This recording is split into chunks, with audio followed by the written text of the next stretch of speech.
Hello everyone, welcome back to Too Sweet MTG and welcome to another Cube set review. This time we're looking at March of the Machine. There's a lot of cool cards in this set, and to help me out, I'm once again joined by James. How's it going, dude?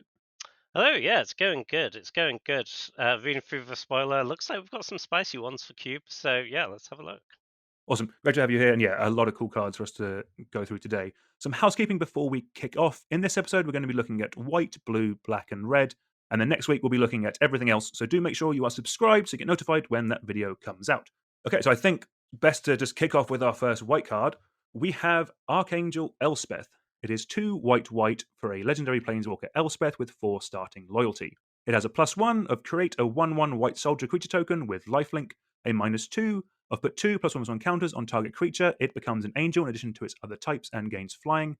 And a -6 of return all non-land permanent cards with mana value 3 or less from your graveyard to the battlefield. So all the abilities on this, I think, are fine.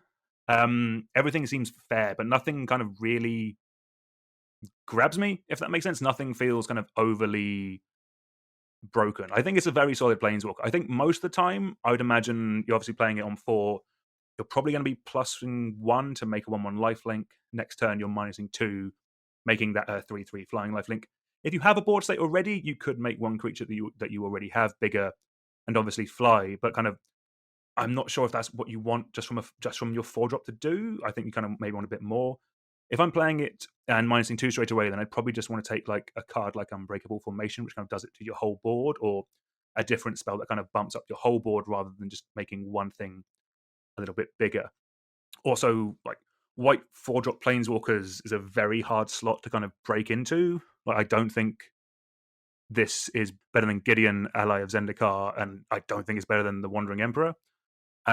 It kind of reminds me a little bit. I don't know if you remember, James, the blue planeswalker Mu Yangling Skydancer. Oh yeah, that was a good one. Well, a good one we never saw playing Cube.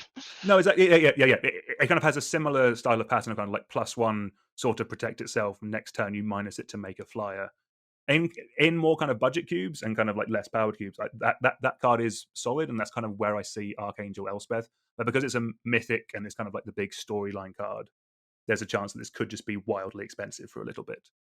Um, what's your take, James? What do you think? Yeah, I can certainly see it. Listen, I think this is a pretty powerful card. If you want to put it in your cube, then people will take it and they'll play it because it's good and it will kill people. On the other hand, it's just really hard to make a case for this over any of the other white 4-drops people put in their cube. The card I was thinking of was Elspeth Knight Errant, which I think kind of used to be a cube staple and has kind of got power crept out a bit by Seasoned Dungeoneer and House Jailer and whatnot. But if you compare that card to this one, I think the plus is pretty much the same. The plussing to make a feature. The that one pluses to give +3/+3 in flying. It's only till end of turn, but I think that actually matters less than you'd think because when you're using that plus, you're killing them so quickly that normally in 2 turns, it kind of doesn't matter that much if counters stick around. And yeah, I think it's significantly weaker than a card that is already not quite powerful enough to make the cut. But yeah, so if you like that card sweet, I want to put it in, then it's not that it's not so weak no one will play it, but it's just not the most powerful option at its spot in the curve. Yeah. No, I agree. Yeah, specifically 4-drop in white is a very 4 cube where you can only run so many of them. It's a very competitive slot, Yeah, and that's for kind of sure. cool. Do you want to take away with our next Cool. one? Yeah, so next up we have Conjurer's Mantle. It is 1 white for a artifact equipment with equip 1. It has the equipped creature gets +1/+1 and vigilance. Solid start, but we need a little more. Whenever equipped creature attacks, look at the top 6 cards of your library. You may reveal a card that shares a creature type with that creature, so with the attacking creature, from among them and put it into your hand. Put the rest on the bottom of your library in a random order. So I think this is a pretty interesting card. If you put it in, your general white aggressive deck, maybe you have 6 humans. Sure, you'll hit some of the time. but you're not necessarily getting a choice of creatures. You're not necessarily getting a creature you want, and there's a decent chunk of the time you'll just miss. And if you're not hitting, then this is worse than like short sword, and no one puts short sword in their cube. Um, so you need to be able to hit. You need to be able to hit reliably, and that means you need to have a lot of creatures with the same type. So I think this pretty clearly points towards a tribal deck. Um, Now, if you just have one tribe in white, the problem is, say I have like humans is the tribe I have in white. Well, this isn't the best humans payoff you could put in its slot. Where I think this does get interesting is if your cube is really tribal heavy, and let's say I have multiple tribes in white, then this is a really nice pivot card between them. Let's say I had like green white humans, but also blue white spirits. And it's really nice to have like a payoff that works in either of those decks, lets you stay open a bit longer in the draft, maybe. So I think it's kind of niche, but maybe there are cubes that go really heavy on tribal. That might be its spot. Yeah, I completely agree. I think the main thing is like what the chances are of you hitting this. Like if you're hitting every other swing, then it probably doesn't get there. But if you can, what's the math on this? That look, there's like 30 cards in your deck by the time this is coming down and equipping something like that. What's that? What do you need? Like five? Is that only five? Five other humans? Would you say? Or Yeah, but remember, it's 5 humans left in your deck. You already have one human that you've drawn. yes, But I think the bigger issue is, right, let's say you have 6 humans and that's your most represented creature type. But then a bunch of the time, the creature that you happen to have drawn and be attacking with won't be a human.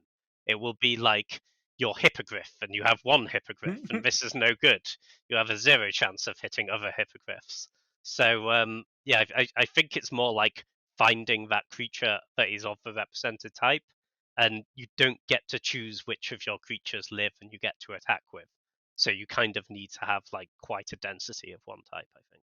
no, I think that's fair. Like I'll be honest. I think I'm a little higher on this card, but that's kind of just it is a thing of just like I in my own cube I have is it Thalia's Lieutenant and the one that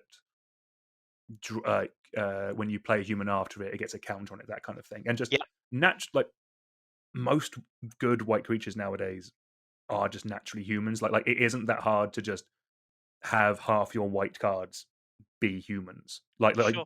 I do lose some things by kind of not running like things like Isimaru or Adonto Vanguard, that kind of thing. But yeah, I think if you have Champion of the Parish, I think if you have Thalia's Lieutenant, and you are kind of not making white a full-on human tribal deck, but you're leaning players in that direction by rewarding them by playing things like Thalia's Lieutenant and Champion of the Parish. I think this could be interesting because there are also like token makers that make humans. So you have things like Usher of the Fallen. Again, you have to put this on the token, not the actual creature. So that isn't fantastic. But yeah, this could be a bit dirtly if you're not going full-on tribal. But yeah, Yeah. Yeah, no, I can see it. Maybe I'm underrating it a little bit for like human tribal or whatever. As you say, I think in your cube you don't make massive sacrifice in crowd quality and you do just have a lot of humans. But I do think you need a lot of humans for it to be good. yeah, Like even if you had like 15 creatures and like 8 of them were humans. I think the problem you could run into is like of your 2 early creatures, one of them's a human, one of them isn't. You play this, your opponent will realize that you're way more likely to hit the human, so they'll kill the human, leave you with the non-human, and you won't hit. yeah. I guess the other way it could go is you could hit all of your humans in the top 6, put one of them in your hand, and then put a load of good creatures onto the bottom of your library. That could be a bit awkward. Definitely also a thing. Cool. Well, yeah, I think let's move on to Elish Non, which is our first of a couple double-sided cards of the day. So Elish Non is 2 white for a legendary creature Phyrexian Praetor. It is a 3/5 with Vigilance.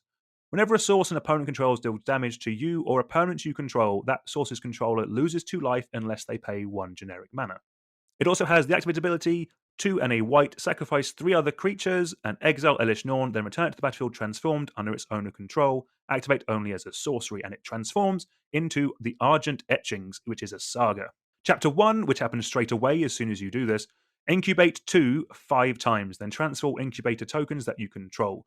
So this is the first time we've seen incubate. This basically means you make a incubator token with +1 counters on it equal to the incubate number. So with this first chapter of this saga, you make 5 incubate tokens, all with 2+1 counters on them.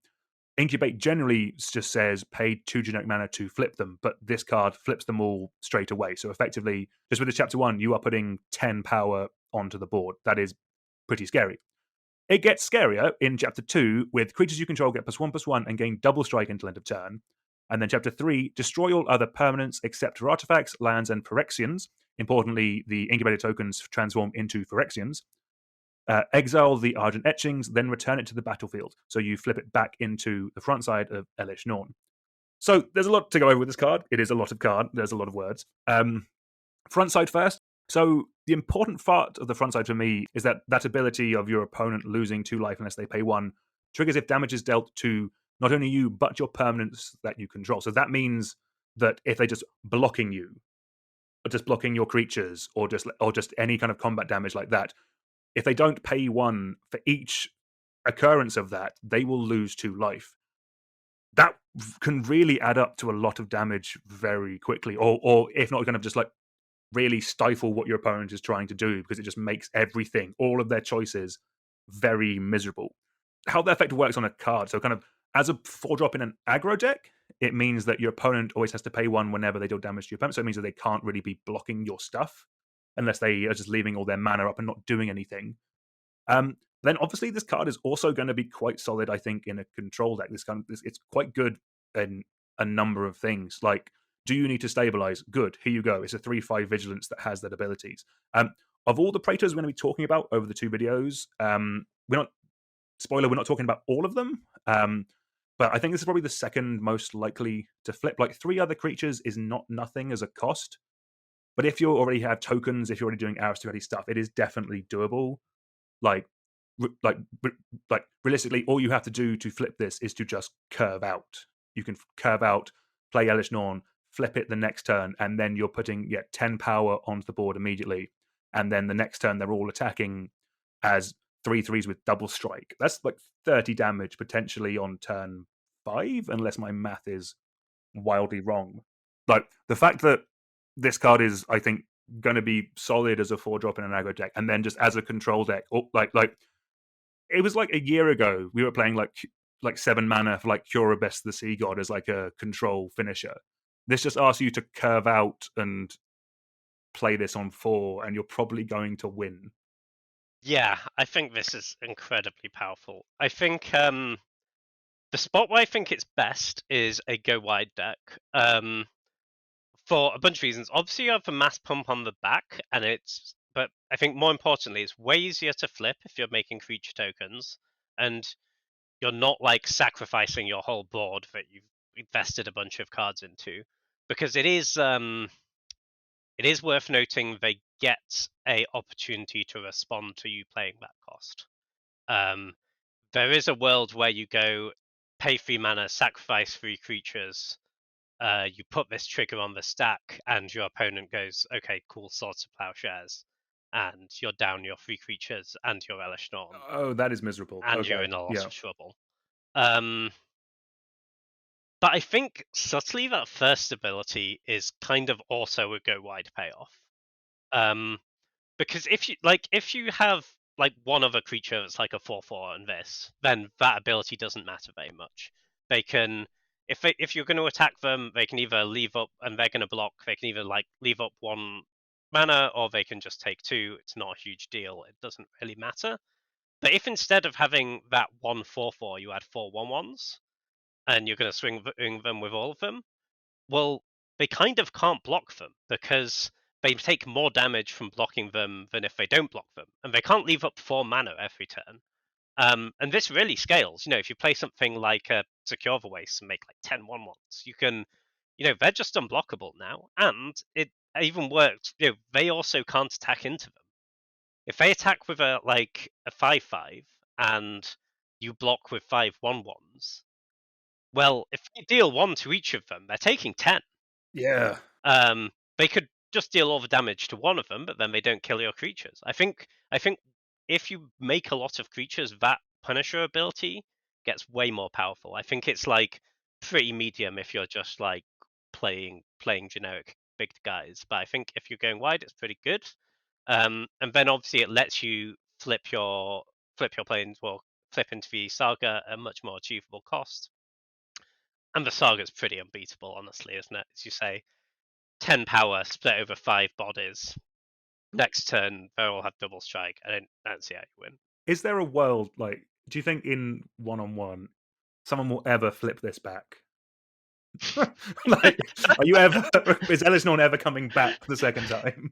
I really don't think that matters Yeah. now. They are already dead.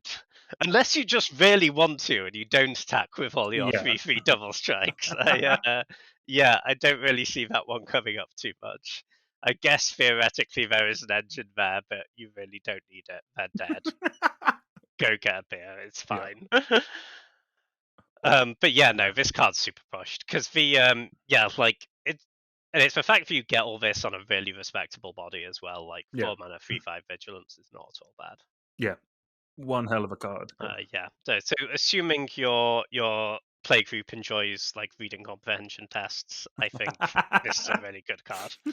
But Nice. dear Lord, wizards. Yeah. Cool. Next up, we have Guardian of Girapur. This is 2 and a white for a 3/3 flyer. It's a creature angel and has, when Guardian of Girapur enters the battlefield, exile up to one other target creature or artifact you control. Return it to the battlefield under its owner's control at the beginning of the next end step. So I think the card that comes to mind for me with this one is Flicker Wisp.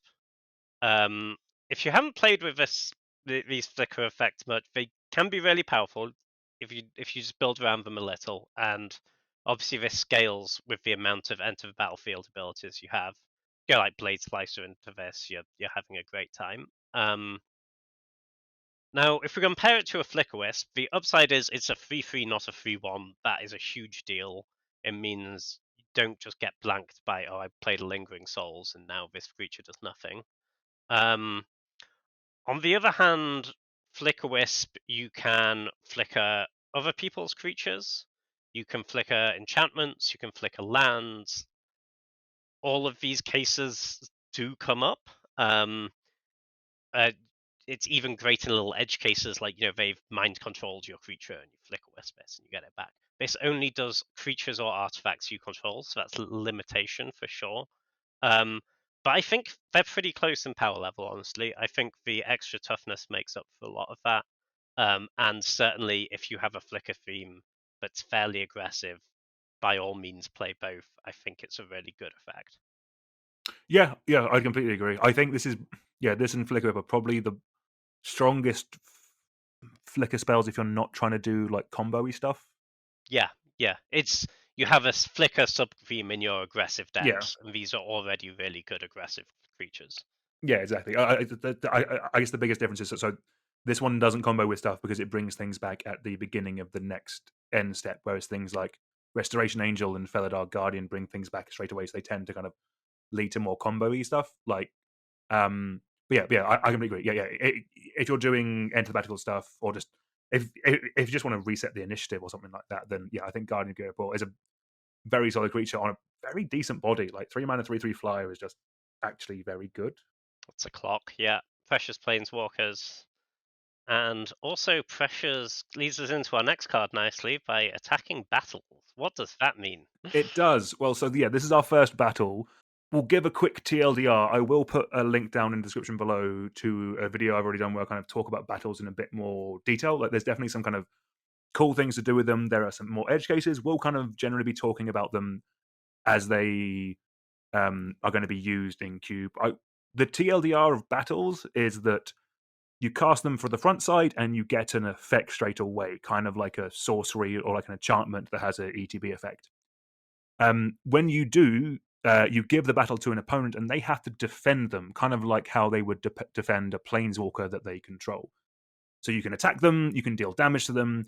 They each have a number in the bottom right-hand corner, and that is how much damage they can take. When you remove the last counter from them, they flip over and you get to cast the backside, which also has an effect. I'll read Invasion of Goba in a moment, but let's just talk about this. Is probably a good time to just talk about battles in general, kind of like because it is a new card type, it isn't on top of being a new mechanic as well. Um, my general opinion of them in terms of how they'll play out in cube is that generally I think you for them to see play, I think you want the front side to do something. You want to be getting your value from it straight away because effectively the way these kind of play out is you're effectively giving your opponent's life equal to the kind of defense damage because it's damage you're not dealing to them either through combat or with a burn spell. So a lot of these do have very powerful backsides, but for me, for it to warrant a place in a cube, you need to be getting something from the front side straight away. And then kind of the backside is kind of like a bonus, if that makes sense. If you're in a position where you can effectively give your opponent X amount of life to get the backside, if the backside will help you in the longer game, then it could be worth it. But yeah, for it to warrant a slot, I think you kind of want the front side to be doing something. James, what's kind of your opinion? What's your take on battles? Yeah, I think I'd agree with all that.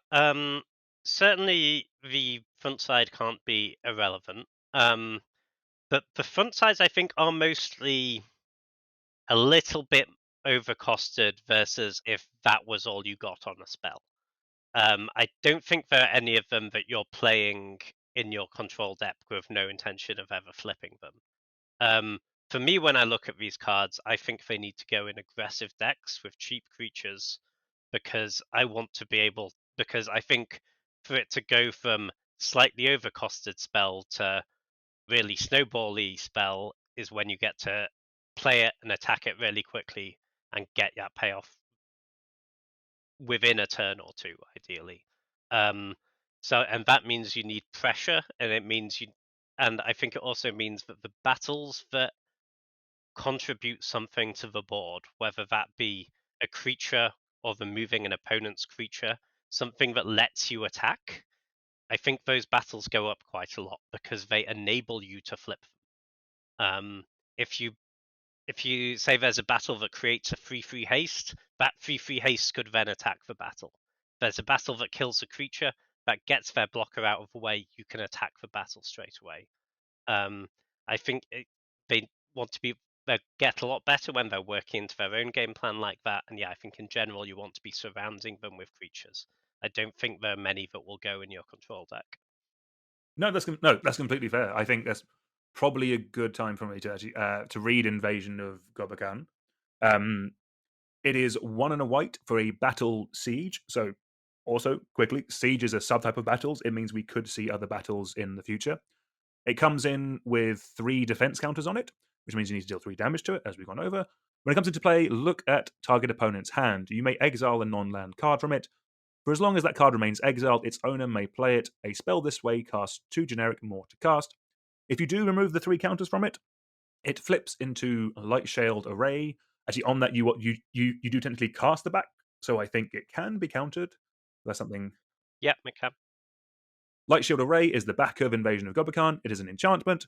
At the beginning of your end step, put a +1 counter on each creature that attack this turn. Sacrifice Light Shield Array. Creatures you control gain hexproof and indestructible until end of turn. I'll be honest, your take has made me reevaluate this card a little bit in terms of pressure and stuff. So before you said the stuff about affecting the board and that kind of stuff, I still think this card is solid to fine. We've seen this sort of hand attack on delay before in white with Elite Spellbinder. That is 1 more mana, but you do get a 3/1 flyer, which I will agree 95% of the time, if not more, will just be better because you have something that can actually kill your opponent or block, that kind of thing. But the fact that this also only has defense counters of 3 mean that you can defeat this battle at not too much of a cost. Like you can play this on, I guess, turn 3, and you could kill it on that turn effectively if you've just curved out beforehand. The flip side of this, putting a count on each creature that attack this turn, I do think is quite good because I'm assuming this also. I'm assuming because this checks at end steps, it'll also include the counters on the creatures that have attacked the battle and caused it to flip. Um, which I think is kind of solid because I know aggro decks don't really want to be taking a turn off and giving your opponent some life. But if the flip side of that is your creatures are bigger for next turn when you are swinging through to them, that could be good enough. And then um, just kind of as a package of the card, like I think the fact that if you are in that aggressive deck, you can kind of you can put their board wipe preferably or their removal spell on delay. You can then attack this, flip it, and then you have that protection for it. So this can sacrifice to basically blank your opponent's board wipe that you, in theory, have seen coming. That might be like the ultimate perfect scenario for this, and outside of that, it might not be good. I am completely open to that, but I do think this card is interesting, and it's one of the two battles that I am at least intrigued to potentially test. What do you think, James? What's your take?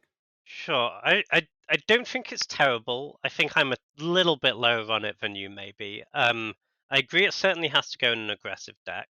We're not just in for this front side on its own. I the I don't think you want it as your play on turn two.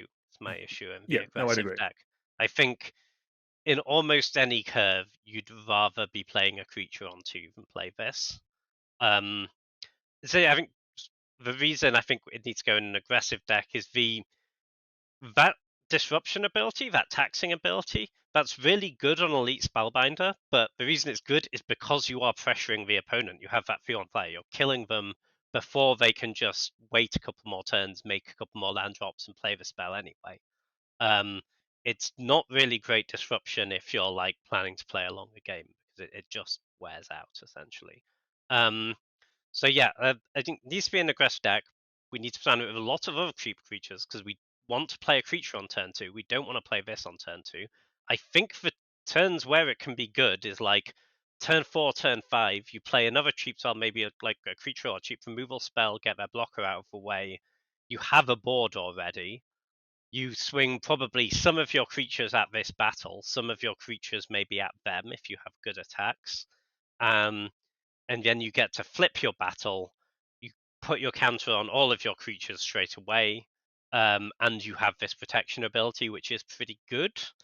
Um, the games where you do that, I think it will look absolutely incredible. But it's just the games where you don't have that where you don't already have that board advantage. It doesn't do that much, and if you compare this card to like Glorious Anthem, like the games it works, this card's way better. But Glorious Anthem lets you attack in spots where you couldn't otherwise. This doesn't do that because you don't get the pump until you have been able to attack it.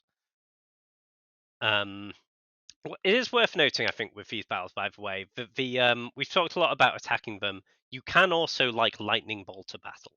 That does work, and that could be kind of powerful too, I guess, if you're in like Boros aggro. You play this, you tack the thing in their hand, you bolt it, you get some pump if you can attack. But I think overall, it might be worth trying. I don't love it.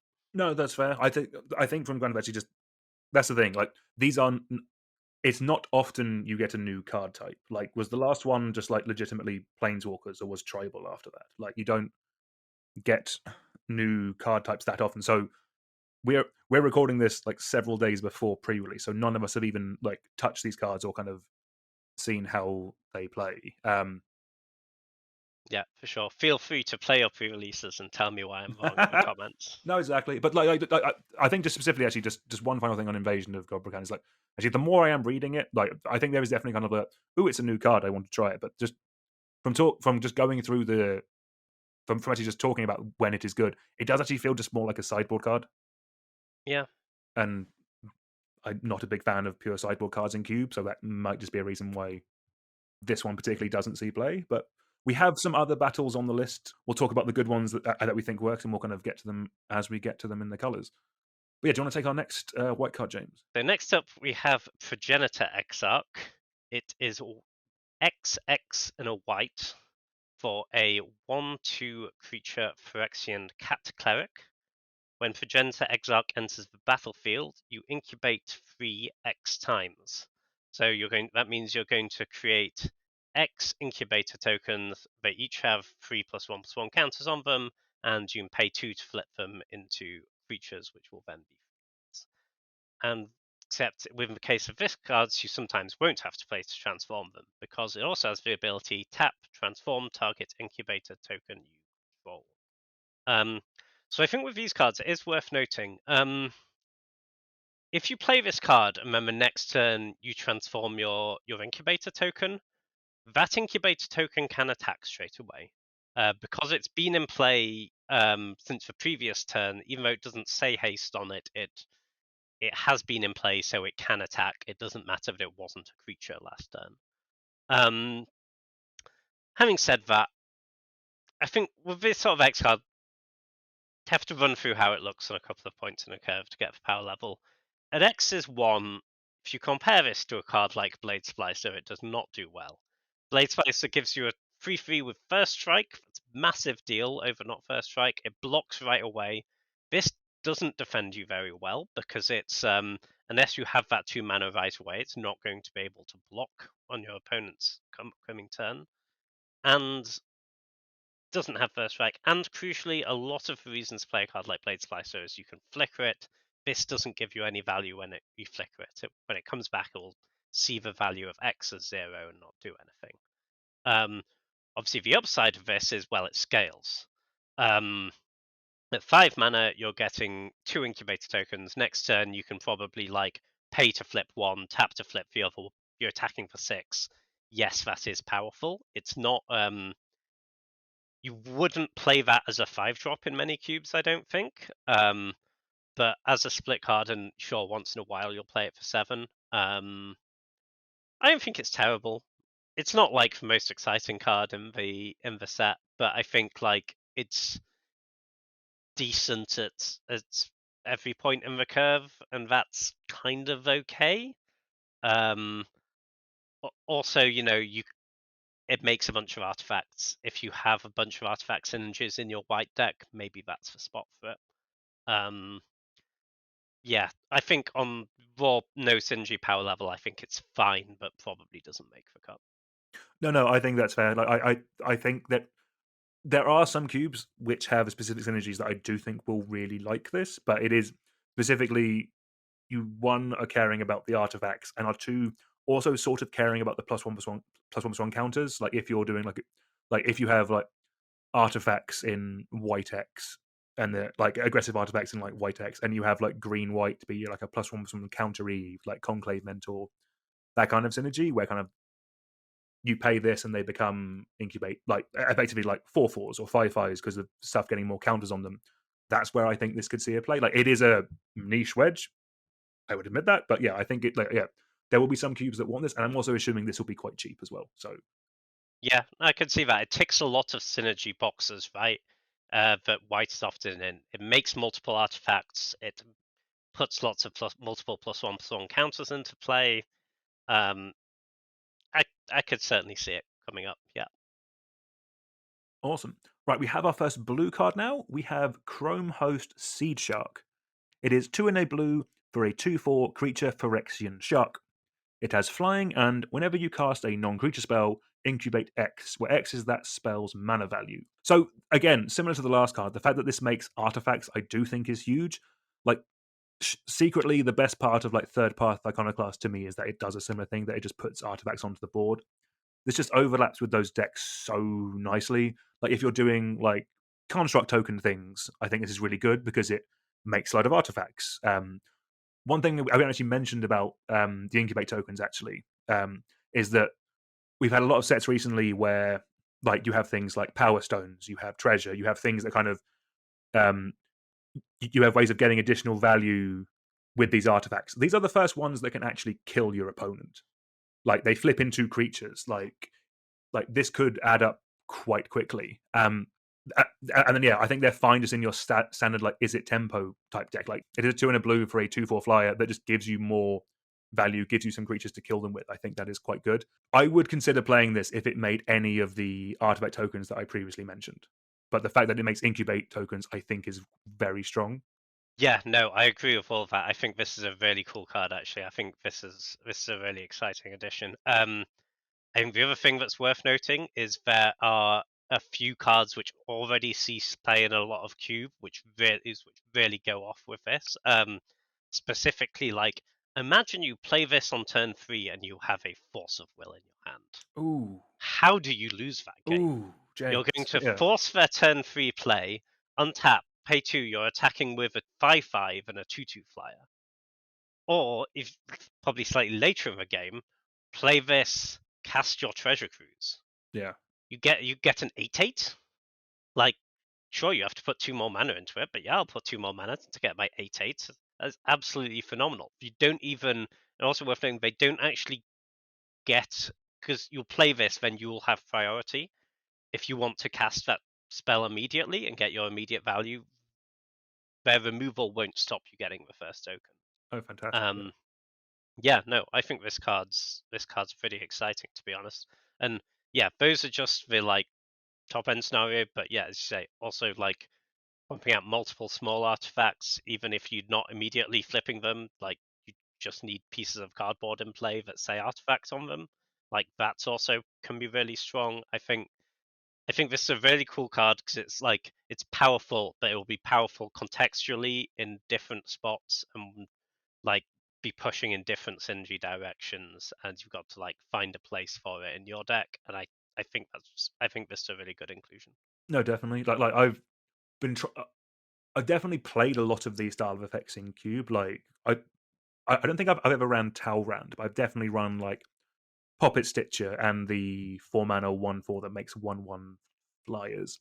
I th- I think I'm higher on this than all of them. I'd agree with that. Like I actually found Poppet Stitcher a little bit underwhelming. Yeah, yeah. I just like it does the base thing that they do, but just it synergizes with so many things. And yeah, and yeah, I didn't even think about like the upside of like Force of Will or like Snuff Out is in a lot of Cube. That's Yeah, the swing when you play this into Snuff Out is ridiculous. Yeah, no, this does a very, very passable Chalk Typhoon impression for 3 mana. That's pretty phenomenal. cool. Do you want to take away with our next one? We have an invitational card, or a Cool. Yeah. So next up we have the invitational card of the mighty Yuta Takahashi, world champion number 27, I guess. Wait, is that right? I'm Yeah, gonna go with yes. Yeah, 27. yeah, yeah. It's been a while. I can read. In my defense, for people not watching the video, it was Roman numerals. It wasn't just me failing to read the numbers 2 and 7. But anyway, we'll move on to that. Anyway, yeah, Yuta Takahashi's card. Great player, well known for crushing with fairies, even in formats where it is not strictly or even loosely playable. Um, so yeah, love this card. Also, shout out to Wizards for. I feel like they've landed in a great spot with like all of these invitational cards. Like Paolo's one was great. Javier's one was great. They always seem to end up in that nice spot of like good, playable, interesting, never busted. So yeah, good on them for that. This one I think looks really cool too. So it's called Fairy Mastermind. It is 1 blue for a 2/1 creature fairy rogue with flash and flying. Also has whenever an opponent draws their second card of the turn, you draw a card. And it has an ability 3 and a blue, each player draws a card. So obviously that's going to work with the first ability, presuming you do this and your opponent has already drawn a card, i.e. activate it on their turn, not on your turn, that when you activate this ability, you will draw 2 cards and they will draw 1 card because you'll draw the regular ability and it will trigger. I really like this card.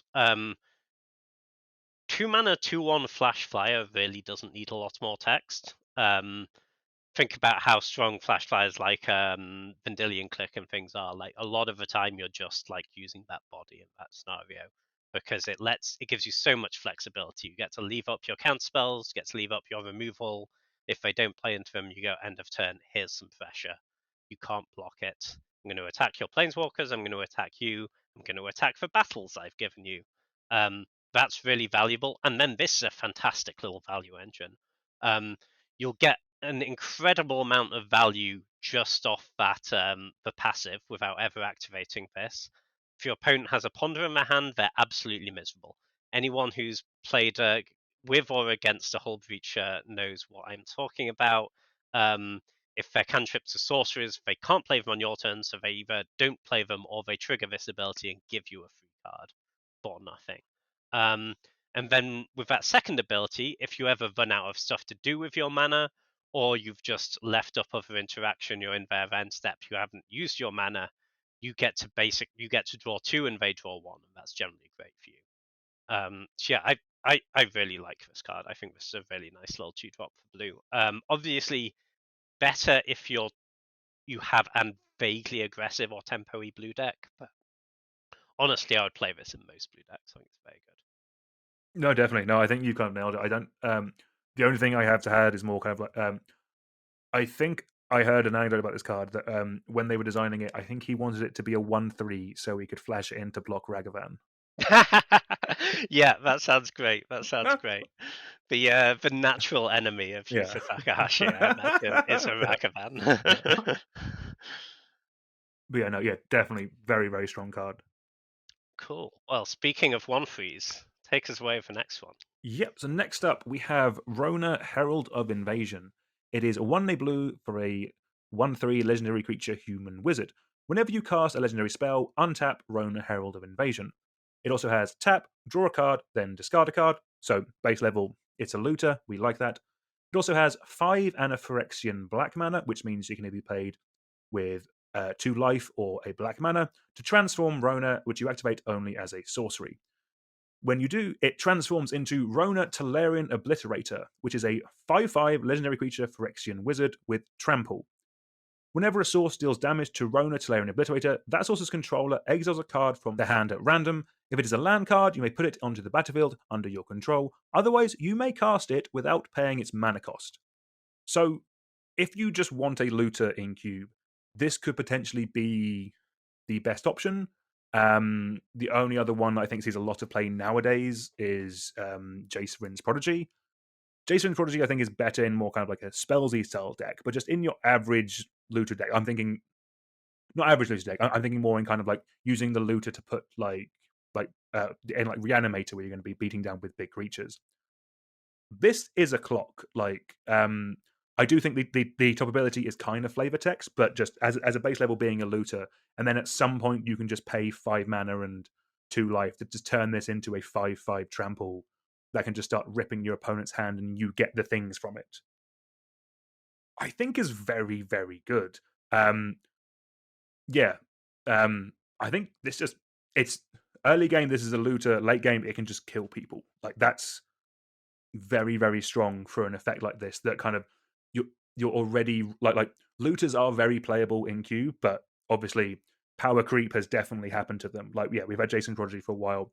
This is probably comparable to that. There's always the Planeswalker thing of Planeswalkers are very strong, and in the right deck that could be stronger. But in your more kind of like in a more kind of like legacy style of cube where there's more things about like creature damage is more important rather than kind of like casting Time Walk.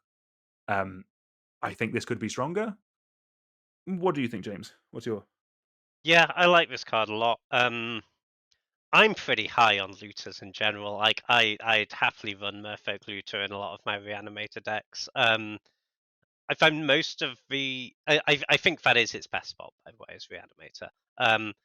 I think in most of those decks, you end up not so all in that you want to just do everything straight away. You want to be discarding cards for value and digging for those reanimation spells. And then it also gives you a discard outlet, which obviously you need to put your fatty in the graveyard. Like, yeah, I'd run Merfolk Looter in quite a lot of those decks, and this is a lot better than Merfolk Looter because the firstly it has 3 toughness. That is like meaningfully hard to kill. In terms of like you can't stomp it, and it can like block some real creatures, right? Like if they play a Ragavan, you're really happy with this. And then you get to the late game and you have 5 mana lying around. Yeah, this is fantastic. That backside's a real threat. I mean, 5/5 trample, and it will feel like a 5/5 trample haste because they will pay their 5 mana and attack for it straight away. That's pretty powerful. I guess the only negative you'd put on it is there's some amount of like anti-synergy between a looter and an expensive activated ability, because often what you'll be doing later into the game, assuming you've discarded your fatties or whatever already, or you've not found them, is you'll be discarding excess lands that you don't need. So there's a little bit of tension there, I guess, between like, do I want to discard my extra land or do I want to keep it to get to 5 mana to flip this? But yeah, no, in general, I think the card's pretty great, honestly. No, exactly. Like it's almost like the flip side is almost like your backup in a reanimated deck. Like, say you do the thing that you reanimate your thing, awesome, but then it just gets pathed or something like that. Like it's gone. This gives you that backup reach to kind of keep pushing the damage through in case you don't draw your next reanimation spell, or in case your big reanimation target is exiled. Like it can be your threat. Yeah, for sure. It's like, well, you killed my previous two fatties. This is maybe not quite as scary Yeah, as Archon Cruelty, but you know what? It can still kill you, and it sure will. it will. Yeah, exactly. It can still win a game. Yeah. Cool. Next up, we have our first black card, which is Exsanguinator Cavalry, which is 2 and a black for a creature vampire knight. It is a 2/3 with menace and lifelink. Good keywords. And it has the ability, whenever a knight you control deals combat damage to a player, put a +1/+1 counter on that creature and create a blood token. So this is, of course, itself a knight, so you can attack with this and put counters on itself. So you could play it sort of on its own as a growing threat with good keywords, which is fine, but honestly not good enough for most cubes. So, okay, we want to play more knights in it with it. Now, as a creature lord, I think this looks pretty powerful. The problem is the tribe it is supporting is knights, and there really aren't that many good ones, especially not in black. Yes, knights is supported in this set, but all the other good knight playoffs are blue and white. So I really don't know how you have like Knight Tribal in your deck in black. I know there are some old cards that support that. There's a knight that lets you like play your knights from the graveyard, which is pretty cool. Oh, what do you mean? Hack on Stromgold Scourge. Yes, that is what I That one mean. is sick. Yeah. Yeah, no, so I could see the knights thing. Yeah, maybe in a more budget cube, it's not going in the most powerful cubes, but yeah, there are payoffs. Like Hakon lets you replay your knights. Ariel, Knight of Windgrace makes a bunch of lights. You have like, I guess, playable Knight 2 drops in like Knight of Grace, Knight of Malice, and then Acclaimed Contender finds you some knights. Yeah, I could see that in some cubes. Say probably not like the most powerful of tribal decks you could go for. I don't know if there's like that density of playoffs, but yeah, obviously cards like this do help, and if you are in that knight's deck, if you have that knight's deck, 100% you should have this card in your cube. It is good there, like the counter's great, and make a blood tokens is worth a lot. Like, Yeah. No, I do. Yeah. those, Mm. if you're flooding out late game, blood tokens great. Yeah, so my concerns are more about how supported knights is from the power level of the card. No, cool. All good. Right, let's move on with Pylon. It is 3 and a black for a instant with Convoke, which means your creatures can help to cast this spell. Each creature you tap while casting the spell pays for 1 generic mana or 1 mana of that creature's color. So you could cast this for 0 by tapping 4 black creatures, for example. When you do, it reads destroy target creature or planeswalker and surveil 2. So 4 mana for destroying target creature or planeswalker with some kind of upside is pretty standard nowadays. We've seen a lot of these effects. It's basically if you specifically want, if you're kind of doing like putting stuff into the graveyard, like a spider spawning or delirium type of thing, this might be the flavor of that you want. The convoked aspect is nice as well because it means it can kind of like go in a token deck a bit more. Or like if like it can kind of it has a spot on an aristocrat deck, you can be kind of tapped out and still cast this. That could be quite cool. Um, I think it's fine. I'm hoping this is really cheap so that if you want to play it, you have access to it. Um, Outside of that, like there are super efficient versions, but destroying a creature or a planeswalker is always nice. I think in most cubes there is an argument for maybe one of these, and you pick the one you want. yeah, I could totally see that.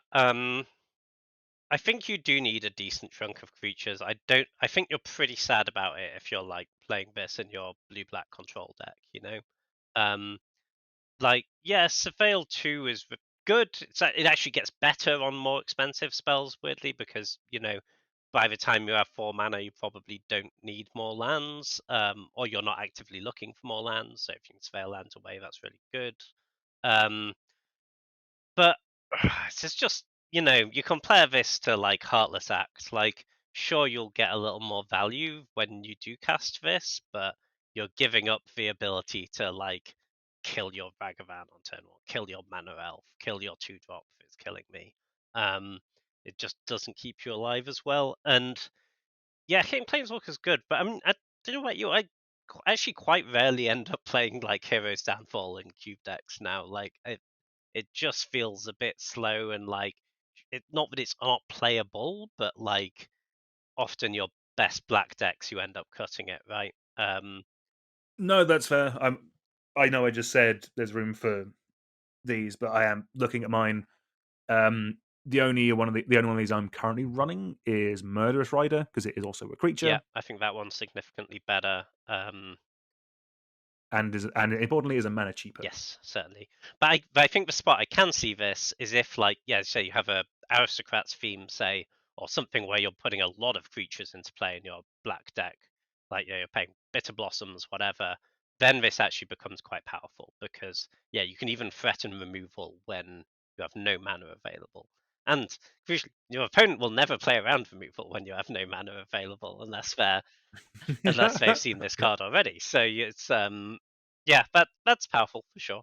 Um, so probably has a spot in some in some cubes. I think if you have like yeah a black deck that puts a lot of creatures into play, then like cutting a hero's downfall for this is probably a pretty good change. Cool. Next up we have Traumatic Revelation. It is 1 black for sorcery. The target opponent reveals their hand. You may choose a creature or battle card from it. If you do, that player discards that card. If you don't, incubate free. So I think it's kind of like a despise, but if you miss, you still get something. Um, I'm pretty low on this card, to be honest. I think Despise's type effect for like discard that hits creatures specifically has always worked out kind of weak because like black's really good at killing creatures. The reason why stuff like Duress is pretty good is that it can like disrupt the stuff that would be hard for you to disrupt otherwise. And yeah, like sure this gives you a buyout when you miss, but like it's pretty bad.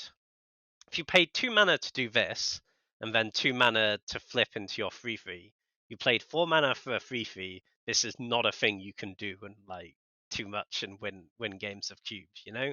It's yeah, I don't see it personally. What do you think? No, I think that's completely fair. I think so. Yeah, you are completely right. It is effectively 1 mana for a despise to kind of have the backup of you get a artifact token. Yeah, in most power level of cubes, I don't think it could see play, but there is probably an element of in pauper because they don't have things like Thoughtseize or Duress is a Duress is a common, isn't it? common. Is Inquisition Kozilek? Inquisition is, I believe, an uncommon. Despise itself is, I'm pretty sure, a common though. If you wanted that Right. Okay. effect. No, that's fair. Yeah. I think it's yeah. If it's going to get into a Yeah. cube, it'll be a lower power leveled, more budget environment.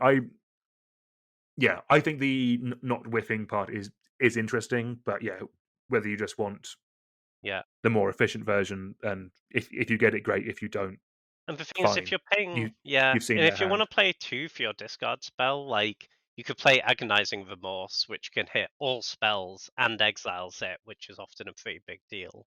Um, yeah, I don't think the whole buyout if you miss thing is really enough. Like, if you cast this and see a non-creature, I'd much rather have my Agonizing Remorse and be able to take that non-creature than have this incubator token.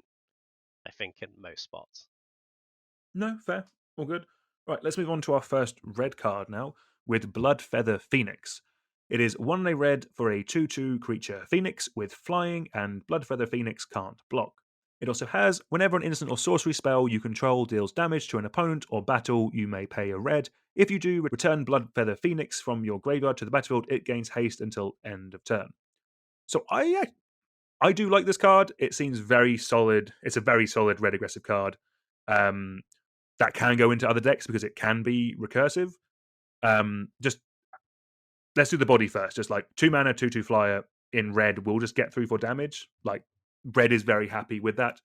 How recursive this is, I am not 100%, just because you do need instants or sorceries that deal damage to an opponent. So I think it gets better if you're running things like Fork Bolt or Arc Lightning, where you can kind of take out, where you can um, move the damage around. So you can kind of like take out a creature and ping your opponent for one, then bring this back on top of that. Like Fork Bolting their X1, doing them for one, and then playing a red to bring this back. That seems pretty strong. Um, I did have a count through my cube earlier. How many? So in my 540 cube, how many ways do you think, James, I have way of bringing this back? I guess maybe 5. Oh, okay, there's actually 12. Oh wow. Oh yes, yeah. Okay, I could see that. It's 12 instants or sorceries that can deal damage to an opponent. Obviously, things like lightning bolt, quite a bit of the time you want to use on a creature. You don't necessarily want to use it on an opponent, but it could be used to then bring this back. Do you think so? Do you think 12 is enough? Like I'm going with that's a kind of ballparky average. Say with a 540, it's somewhere between like 10 and 15. Say with a 360, it's somewhere between like 8 and 12. That kind of thing. Do you think that's enough? I do think that's enough actually, because I think 2 mana 2/2 flyer in red specifically, for those mono red decks is great. I think they're pretty happy with that creature already. Um, and then if you have like 3 ways in your deck, I think this gets really strong because sure, often you might want to bolt their creature normally, but if bolting them comes with a 2/2 flying haste, then yeah, in a lot of spots I'll bolt them instead and be pretty happy about it. You know, deal 3 to you, put a 2/2 flying haste into play, so basically deal 5 to you this turn is that's a really big swing. This isn't, comes back and get rid of it at end step. This sticks around, so it's gonna be a threat. A 2/2 flyer is a meaningful threat in a lot of board states. I'm pretty into this card. I think this is like I find often like 2 drops in mono red. Sometimes there's not like a bunch of amazing ones. There's some like kind of only okay ones that get in there. You see things like Kari Zev making the cut sometimes. It's like fine card, but You have like the top tier, probably like if you're thinking something like Eidolon in terms of if we're just thinking mono red, but then it does kind of fall off. Like a lot of them are kind of just 2 mana 2/2s or things like that. Like they're kind of some ones with cool effects. You have things like Shaker Kenra, Felden, Ronim Excavator, that kind of stuff. But yeah, I think in terms of just the amount of damage that will actually deal to your opponent, it does kind of drop off after Eidolon. yeah, honestly, I would play this over like most of the 2 drops that are already in. Like, honestly, even Eidolon, I feel like is slightly, I don't know if this is heresy, slightly overrated in Cube specifically. Because it's not like Modern where everyone's playing like 90% cheap stuff. Yeah, I think this card's pretty strong. Like, obviously, if you knock against it compared to a lot of those other cards, it doesn't have haste, so it doesn't like deal that immediate damage. But I think the evasion makes up for that. I think this is it's a really threatening card that they'll have to kill, and when they do kill it, all your burn spells are suddenly pretty scary. No, spectacular. Cool. Do you want to take it away with our next one? Cool. Yeah. So next up we have Death Greeter's Champion. It is 2 and a red for a creature human warrior. It is a 2/1. It has dash for 3 and a red, which is a mechanic we have seen before, but not for a bit maybe. So dash is you can pay the dash cost to put the creature into play, and it gains haste until end of turn. And then at your end step, if that creature is still in play, you return it to your hand. It also has backup 1. So I think this is the first instance of backup we've seen. So backup is when this creature enters the battlefield, put a +1/+1 counter on target creature. So it can be on itself or it can be on another creature. If that goes on another creature, that creature gains the following ability until end of turn. And in this case, that following ability is Double Strike. So this always has Double Strike, but if you put that +1/+1 counter on another creature, it will give that other creature Double Strike until end of turn. So when I first read this, I thought it was like kind of bad just because like the body's pretty underwhelming and for 3 mana, but looking at it again, there is a bit of an engine here with the dash, right? It's kind of slow, but every turn you dash this, you put a counter on something else, and it gains double strike until end of turn, and then you get this back at your end step, and you can do it again next turn. So it's kind of good if you're flooding out a bit, I guess, as a way to like push a lot of extra damage, because it's going to be really hard for them to block that creature you put the counter on. And if this creature doesn't have a good attack, sure it has haste, but you can just not attack with it if you want to just keep that little engine going. Having said that, it's like that's quite a mana intensive sequence of plays, right, to be doing every turn. So I can see the potential. Giving double strike maybe to like a really big creature with trample or whatever does seem kind of good, but then it's like, if you just had like another 4 mana creature that could attack straight away, like a Hellrider or whatever, I think that, but most spots that's going to be better, right? But I think the card does have some potential. What do you think?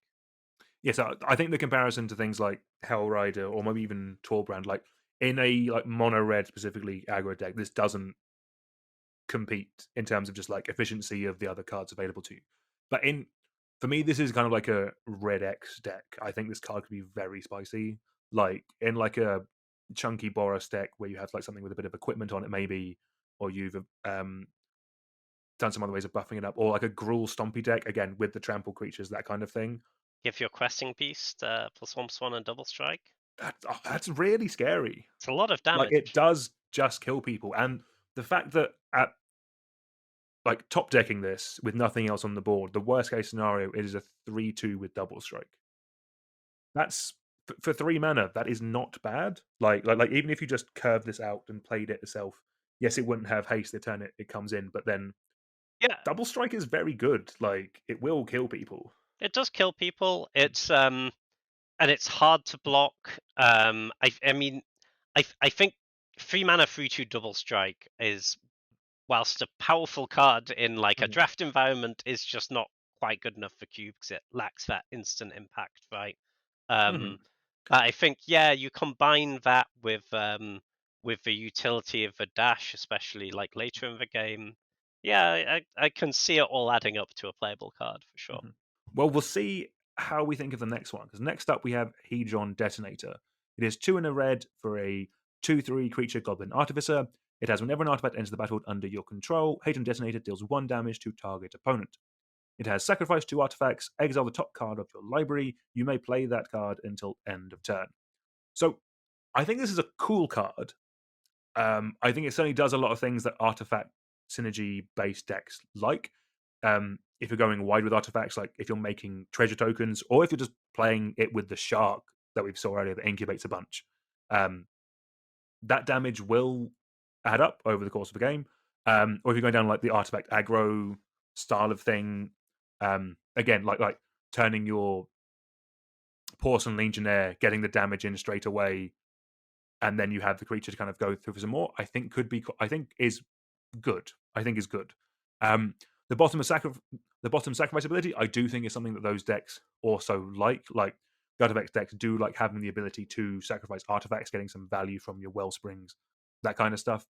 Um, I think this is a solid role player, but just comparing this to most other red 3 drops, which is it tied with white 4 drop planeswalkers as just the one of the hardest chunk of things to get into. Um, I think in most standard cubes this will struggle, but if you are doing some cool artifact synergies, I think this could have a place in those style of cubes. But yeah, I think uh, outside of that, it is a harder sell. Yeah, I think, yeah, as you say, it doesn't really stand on its own. It's a synergy card for sure. I think that the spot that kind of stood out for me with this was, yeah, some sort of like red black, make lots of artifacts, they all trigger things, sacrifice them, they trigger more. You have Mayhem Devils, Disciple of the Vaults. It all adds up to a lot of damage to face. This can be a part of that for sure. Yeah, so your triggers deal damage on the way in. And this gives you like ways to sacrifice them for some amount of value. It you know, Sacking 2 artifacts for 1 card is. For one card, that's very stingy in 2023. That should be 2 for 2 at a minimum, if not like Yeah, and it's not even a card in hand, it's you have to play it this turn. But so I don't think it's good. That's not good on its own, but like if you're triggering other stuff when you're sacrificing your artifacts, and those artifacts are like low value, like treasures, blood, food, whatever it might be. Yeah, I could see it being a role player in a cool synergy deck. You're playing your Only Cult Ambles and your experimental synthesizers. I've This is a deck I've like yet to see really come together and do its thing. But if they keep printing more pieces for it like this, then it gets better, and it may well be the pieces are already there and I've just not seen it yet. I am well aware that I am a absolute sucker for a synergy card that is underpowered. I am well aware of this, and it's something I do need to probably look at in my own cube. But that's a topic for another Well, I video. mean, we don't want cubes to all end up the same, right? And I think the time when this deck comes together, it could be really cool, and it could possibly be quite powerful as well. Mhm. But you just do need a lot of pieces. Completely fair. Do you want to take it away with our second battle of the day? Yeah, I certainly will. So next up we have Invasion of Mercadia. Someone who knows more about magic lore will have to tell me where and what Mercadia is, but we're invading it. I will jump in just to cut off any comments. I think you do know where Mercadia is from. Let me name some things for you: Richardon Port, Food Chain, Bribery, Snuff Out. I know what all of these cards are. These are all cards that were printed before I played Magic. Fair enough. They're all from Mercadian masks. Oh, It is of a course, set from Dominaria. that is a set. That is a set. Yeah. Thank you for saving me from the No comments worries. section. If it helps, it was just another set on Dominaria, so it's Okay, not. cool, Yeah. great. I've heard of that one. Yeah. Yeah. Unless I'm now getting that wrong, in which case, yeah, let me know in the comments. And the Invasion of Mercadia is 1 and a red for a battle with 4 defense counters on it. So that means you'll have to deal 4 damage to it to flip it. When Invasion of Mercadia enters the battlefield, you may discard a card. If you do, draw 2 cards. So you get a Tormenting Voice when it ETBs. We like that for 2 mana. And it flips into Chiron Flamewright, which is a creature goblin spell shaper. It is a 3/3 and has the ability 2 and a red, tap and discard a card. Create 2 1/1 blue and red elemental creature tokens. Creatures you control gain +1/+0 and haste until end of turn. I think this card's pretty cool actually. I think Tormenting Voice is like not that far off being good already.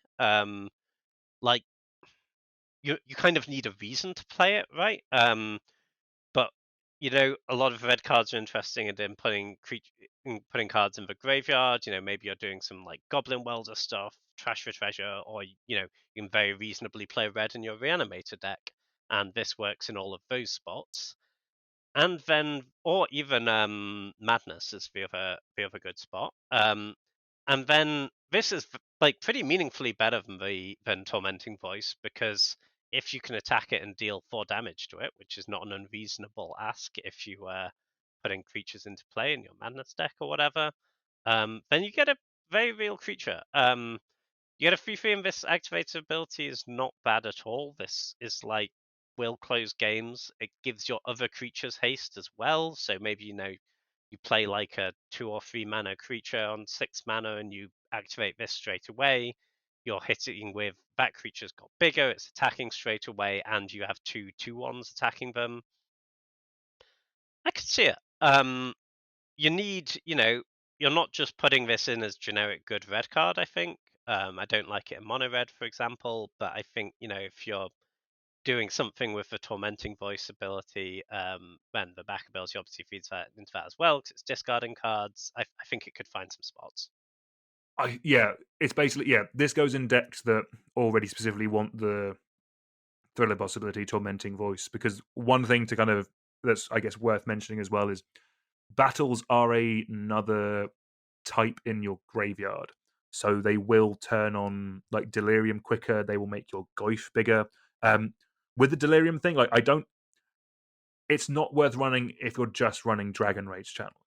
Like you need like to you need like delirium to be a sub theme, I think, for this to be Unholy Heat's good. like, I I know it's like very good. Unholy Yeah, Heat. yeah. Yeah, I mean, yeah, not good for just delirium, but I think these themes kind of bleed into each other, No, right? definitely. It stocks your graveyard, which makes your channeler better, and also does a bunch of other stuff, right? No, exactly. I guess the one thing with it is obviously this doesn't go to the graveyard when you cast it. It goes onto the battlefield, which when I was thinking about this earlier, that is a little bit awkward. Like I kind of want a sorcery speed tormenting voice that is like a It's different just creature. you want tribal tormenting voice. Yes, that's kind of what because in theory for this to get that discount in the graveyard, you either need to discard it in a different way, so like a different effect. Maybe you Faithless looting it away or something like that, or for it to be defeated, then have the creature, then the creature dies. That's a lot of steps, isn't It it? is a lot of steps. Like it is everything I said about like the delirium and the goif thing is true, and maybe this is a thing of Invasion of Acadia is better when you have multiple, so that maybe it's 4 different formats, which is fair. That happens because if you can pitch 1-2-1, if you play Invasion of Acadia and then discard another one, then that will turn your things on a bit easier. But just having more of these card types in cube will naturally help out those. Sure. Yeah, yeah. I mean, yeah, you if you surveil it away with your channeler, it's Yeah, it's a unique type, right? Yeah, I think I see it less as being about the delirium and more as being about I have a deck that makes me kind of already want Tormenting Voice a bit, and yeah, this is better. yeah. Exactly. Like it's like Thriller Possibility does exist, which is the instant version, but basically you're losing the instant speed, pushing it back to sorcery to have the potential upside of it being another subtype, Yeah. which And just and a attacking it battle. and Yeah, flipping into this threat, which is yeah. pretty good. Cool. All right, let's take it away with our next one. So next we have Kenra's Spell Spear. It is 1 red for a 2/2 creature Jackal Warrior. It has Trample and Prowess, which is importantly whenever you cast a non-creature spell, this creature gets +1/+1 until end of turn. There's the activated ability, play 3 and a blue Phyrexian mana. So again, that is either 2 life or a blue mana, to transform it into Gitaxian Spellstalker, which is a 3/3 creature Phyrexian Jackal with Trample, Ward 2, and Prowess. So the reminder of that is each instance of Prowess triggers separately. So you play a spell and it gets +2/+2. That is quite strong. So I think this is a very solid creature for like a spells base, maybe like a tempo deck, that kind of thing. Like with the Phyrexian mana, you don't have to be in that color, but the most natural place for this will be like in a blue deck where you kind of have like ops and like some card advantage, that kind of thing. There is definitely a place for this in kind of like Feather the Redeemed style like commentary, because like this flipping this like with a spell that buffs this is a lot of damage, like in like a blitzy style of deck. Um, yeah, double prowess and trample on a 3/3 will add up very, very quickly. In higher power level cubes, I'm not sure because you have like more permanent versions of this, like is it Spell Sprite Dragon or something like that? There's Sprite like the Dragon, yeah. Sprite Dragon. That's it. Like that is a solid card in that kind of deck. This like maybe it could see play there, but the main place I see this personally is something like Peasant. This is an uncommon. I think this could be very strong there, where you have those other effects because like most cantrips are uncommon. You have access to all the good ones. You have access to good burn spells. They're all uncommon. Like this just could be a very broken card in that kind of environment. Um, what do you think, James? I think I'm a bit higher on this card even than you Oh, really? actually. Okay. Yeah. Yeah, I think so. I agree. Obviously, this is kind of a business in like a blue-red prowess deck, but I think the upside of this over something like Sprite Dragons, I think this is also like pretty playable in mono red. Honestly, like obviously you don't want it in a like 16 creature mono red deck, but most mono red decks don't end up like that creature dense. And we spoke earlier about there not being like a huge amount of great mono red twos, and I think if you compare this to something like Abbot of Carol Keep, which sees a lot of play, I think I kind of prefer this actually. The second point of toughness really matters. It makes for like threat of activation thing pretty real, or threat of triggering it thing pretty real on the prowess, and then only 3 mana to flip. Like, on turn, if you have four lands in play, you can go flip this, bolt something. You're attacking with a 5/5 trample ward 2. It's That's scary. it's Yeah. a pretty scary creature. And it doesn't ask a lot of you. Yeah, I'm kind of high on this card actually. Say the trample's really nice, especially with pump spells. Like, you Titan strength this thing, for example. It's absolutely huge. Your Yeah. opponent's dead. Um, yeah, I could see this in a few different decks. Honestly, I quite like it. Um, yeah, only one red pip, easy to cast. Compared to a Sprite Dragon or something. I'm pretty in. No, sweet. No, I'm glad to hear. Yeah, yeah, it does look like a good card, and it just being an uncommon, it could also see playing a lot of cubes because of that. But yeah, good card. Cool. Next up we have Rampaging Raptor. It is 2 red for a creature dinosaur at rare. It's a 4/4 with trample and haste. Apparently, red gets questing beasts now, which is pretty Yep. cool. Um, you can pay 2 and a red to give it +2/+0 until end of turn. Not limited to once each turn. So if you have enough mana, you can activate that multiple times. And in keeping the questing beast theme, it has whenever Rampaging Raptor deals combat damage to an opponent, it deals that much damage to target planeswalker that player controls or target battle that player protects. So that would be a battle that you have played and given to your opponent to protect. This is a scary card for sure. Like 4/4 trample haste is just really big. Like it's kind of what red wants out of its 2 drops. Yeah, whether this in like mono red or rule monsters. In terms of red fours, like Hellrider is kind of the gold standard. I don't think it's better than that, but compare this to like Hazoret, which sees a lot of play. I think you could make a pretty defensible argument that this might be better. Hazoret, for those that don't know, is a 4 mana 5/4 indestructible haste, but you can only attack if you have one or fewer cards, and you can pay mana to discard a card and deal 2 to them. I think you can argue this is better because this always attacks on turn 4. Often Hazoret doesn't. And that killing Planeswalker ability, anyone who has played with Questing Beast knows is pretty powerful. Um, if you play your Planeswalker, they play this, and you're not just losing your Planeswalker, you're taking 4 and losing your Planeswalker. That's really good. And then the pump thing, like this isn't how you want to spend your mana a lot of the time, but sometimes you just have mana to spend, and this is quite scary. There's a real threat of activation thing there. Um, the trample also synergizes nicely, obviously, with the dealing damage to planeswalkers. Like you can't just jump block it. Yeah, I quite like this card. I think it can see a lot of play. Yeah, I don't have too much to say about this card other than it's just really good. Yeah. Like, it's I like the fact there's less words on it than Questing Beast, but yeah, just 4/4 trample haste for 4 mana is just good. Like, I'm looking at my red 4 drops right now. So currently, I have Caves of Chaos Adventurer, Hellrider, and Torbrand. So the Hellrider and the Torbrand, I think I like the gold standard 4 drops for the mono red deck.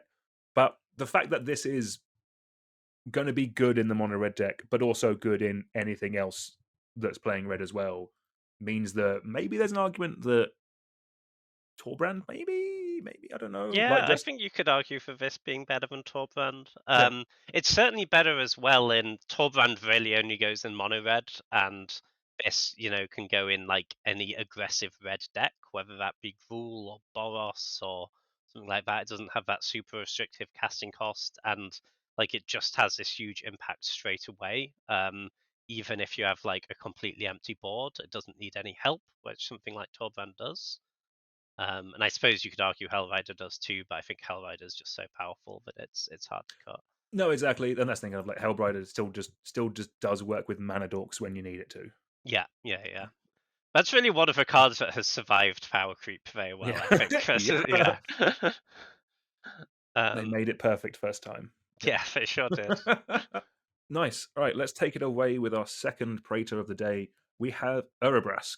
It is 2 red red for a legendary creature Phyrexian Praetor, which is a 4/4 with first strike.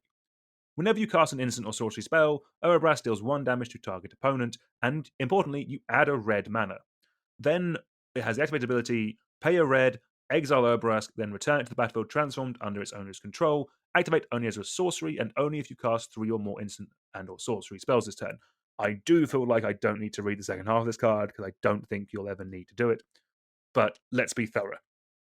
When you do that, you transform it into a saga, the Great Work. Its first chapter is the Great Work deals 3 damage to target opponent and each creature they control. The second chapter is you create 3 treasure tokens. And the third chapter is until end of turn, you may cast instant and sorcery spells from any graveyard. If a spell cast this way we put into a graveyard, exile it instead, exile the Great Work, then return it to the battlefield. So you get the front side of Urbask looping round again. So we have another 4-drop here in red to talk about. This one is more interesting. Whether it's better, I think, is something we can kind of talk about. But this it's a weird card. 4 mana first strike in red for 4-drop is a fine baseline. As kind of like it comes in, it does that. Everything we were talking about is kind of the upside and the cool stuff to do with it. So this is kind of a similar card to like Burgi, God of Storytelling, in that it makes mana when you cast spells. This is only instant and sorceries, and is 1 more mana to get down in the first place. But then the flip side of that is also a 4/4 first strike. Burgi is a very powerful card. Like it can do stuff with Storm. Whether this or it can do stuff with Storm or kind of spell slinger style strategies. Whether this gets into decks as kind of another version of that or a replacement, I am not 100. That's the interesting part for me. That's kind of where I'm not sure where this card lies, and I'm not sure how it's actually going to end up. That's why I kind of don't really, if I'm honest, care about the backside because you don't. If you're putting this in, you're doing it for the whenever you cast an sorcery spell, deal a damage to your opponent, make a red. Because kind of the dream is you just keep playing like burn spells, or you play increasingly cheap red spells that kind of draw you cards.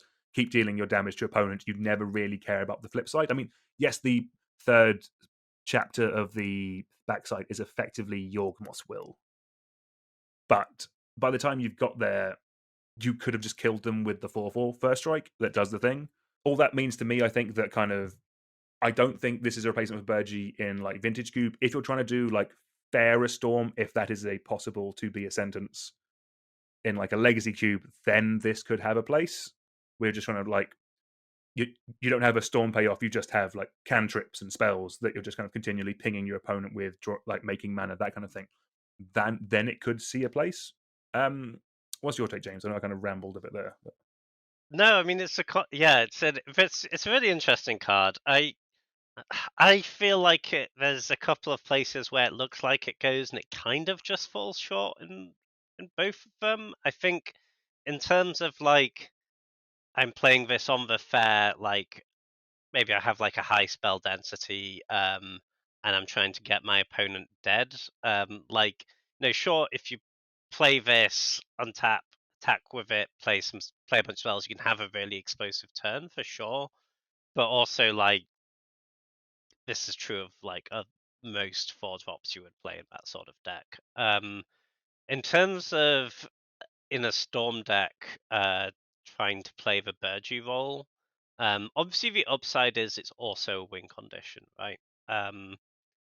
But honestly, that's like it's a pretty clunky one, and that's not really the pain point in those storm decks. I think that's doesn't make up for the fact that it costs an extra mana versus the front side of Burgee. And Burgee, as a really good proportion of the time you want to play it as the Horn, um, because that's just huge card advantage. It gets you through your deck incredibly quickly. You can often see every card in your deck if you untap with a Horn, and even like Fast as Oracle kill them, or Brain Freeze them out, or whatever it might be. This doesn't do that. It doesn't have that split capability, and the extra mana means it's like significantly harder to play this and go off in the same turn. Often if you go like Burgee Ritual, you tend to have like as much red mana as you need for the rest of the turn. The pain point is often, like they say, you go Burgee Pyretic Ritual, for example. The pain point is often, well, I tapped all of my lands to play my Burgee and my Pyretic Ritual. Now I only have red mana. And adding that extra mana onto that obviously increases that problem significantly. I don't think the 1 damage for each spell really makes up for that. So yeah, and yeah, you can flip it. I don't believe this matters. And honestly, the flipped side is like, sure, it's powerful, but it doesn't really like contribute to winning the game that much in Storm. Like, I suppose there's a world, like, I suppose it would come up if you had it in your Storm deck that you'd like play it, not be able to go off, flip it, kill a bunch of their stuff. Now you have some more time. But the other thing in Storm is like, if you play a creature and pass, like, especially if it's game 1, they generally have all these removal spells that they've not been able to do anything with because you're playing a Storm deck. So they'll just be Yeah. like, oh, fantastic, I have something to do with my Doomblade and kill it, and it kind of didn't matter that much. So yeah, I don't think it gets there quite, but I'm like very willing to be proven wrong. And because I think Burgee's like a really sweet card. I love drafting that card. So even if it's a slightly worse version, I could see playing it, but I have my doubts at the moment. Yeah, like everyone, like it is something I could see them throwing like into the Mitgo Vintage Cube just because it's a new mythic. Oh yeah, But yeah. maybe we'll I find see out. it as something that will be in the Mitko Vintage Cube for like 1 to 2 iterations and then be cut. Yeah. No, Cool. awesome. Right, do you want to take it away with our last card of the day, James? I will. Next up, we have Voldaren Thrillseeker. It is 2 and a red for a creature vampire warrior. It's a 1/1 with backup 2. So when it enters, you can put 2+1/+1 counters on a target creature, and if it's another creature, it gets the following ability until end of turn. The following ability in this case being, you can pay 1 to sacrifice this creature. It deals damage equal to its power to any target. Um, this is not good stats, is the first part of the problem. You're getting 3/3 worth of stats for 3 mana. This is not like exciting in Cube, so you need this ability to be really good. And you're giving something the ability to you can fling it at an opponent until end of turn. So I guess ideally you want to put this on like a high power creature to maximize that damage, but hopefully not a creature that has such value to you that you don't want to sacrifice it. So like obviously it will come up, but you just like put it on a big thing. Maybe you hit them with a big thing, then you sacrifice it and kill them. Like, yeah, sure, that totally comes up. But I don't see this being like really reliable enough. And the fail case, if you put the counters on itself, you paid a 3/3 that you can then pay 1 and sack it to deal its power to a target. I think is pretty weak, honestly. Yeah, it's the fact you can only like get this ability on one other thing. It's not like really, it's not a repeatable stack outlet. I think that really hurts it in like an aristocrats context. I don't really see the home for this card, but I'm willing to be proven wrong. No, that's fair. Like, so, firstly, I think this card is cool, but again, I'm willing to admit that the homes for it are a bit niche. So, my initial thought was like, oh, is there any kind of combos with backup and like persist? But like, nothing immediately comes to mind on that. The Okay, again, Magical Christmas Land, but go with me on this. You have a sneak attack, and you have a creature with 8 power in your hand. But I haven't won the game. But Why haven't I won the game? but you're about to, James. You're about to. You have sneak attack. So, like, I see this as a potential. So firstly, I like fling effects. I know that they have their drawbacks. This being on the base level for this being a 3-mana 3/3 creature means it's probably the second best drawback. Like, there's the one that we had. There's a land from a previous set, from one of the Zendikars. Like, it front side is fling a thing, backside is tap land. If you sneak attack in a creature with 8 power, and then this, you put 2 counters onto the creature with 8 power. It now has 10 power. You attack with that. They take 10. You then pay 1, fling this at them, and they're dead. The only place I could see this is in any deck where you are cheating something into play and it gives you that win that you, I will admit, might already have in the bag, but it gives you it that turn earlier. Yeah, I can see it doing cool stuff, and obviously if you shallow grave something, I guess that works as well. But the issue is like, I feel like if I've built my deck well, I really Mhm. don't need help. That's not the scenario where I need my cards to Yes, be but good. James, I don't build my decks well. Because like, what happens when you have your sneak attack and you Mhm, have this card that you've put in to support sneak attack, but that's it. mhm. You can't just sneak this in and like that doesn't do anything. It's a Like, 3/3 I with need haste. 2 cards to go with my sneak attack Yes, now. yes. This No, is I know. There's definitely a thing of don't play bad cards to make your good cards better. Yes, that is. yeah, This is exactly. this But is the epitome of that. I will but entirely concede that point. if you have sneak attack in your deck, you can put in Ashen Rider, you can put in Inferno Titan, you can put in Grave Titan, you can put in Emrakul. You can put in Woodfall Primus. You need no Yeah. help. You need no help. You attack them with, Okay. you Yeah. do the thing. You don't need this like random 3/3 in your deck that doesn't really help you the rest of the time.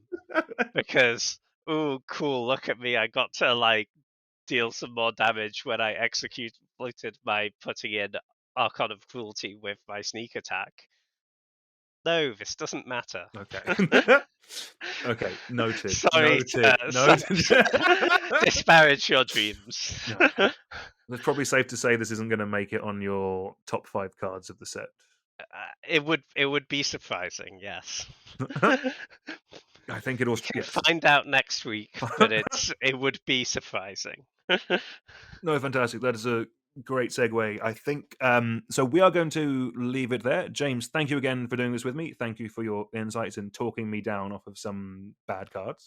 Anytime, anytime. Always happy to help.